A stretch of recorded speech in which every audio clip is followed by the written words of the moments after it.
প্ৰিয় দৰ্শক, এয়া চিনিয়ে পাইছে কলা কচু। 5 মিনিটৰ কাৰণে বইল কৰি ল'ম। ঢাকনিখন লগাই দিলোঁ।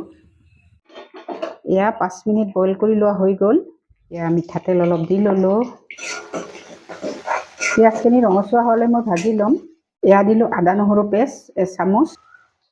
এটা বিলাহী দি দিলোঁ।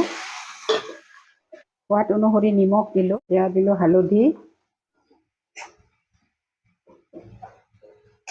ঘৰত খুন্দি লোৱা জলকীয়াৰ গুড়ি দি দিলোঁ আধা চামুচ। জিৰা ধনিয়া পাউডাৰ ঘৰত বনাই লোৱা হয়। এতিয়া ইয়াত দিম মই কচু। এই কচুখিনি দি ল'ম। ভালদৰে লৰাই ল'ম। বুট, এয়া বুট দিলোঁ এমুঠি।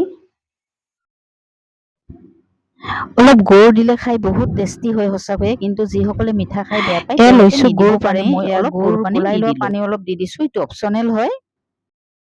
এয়া হ'ল মান ধনিয়াৰ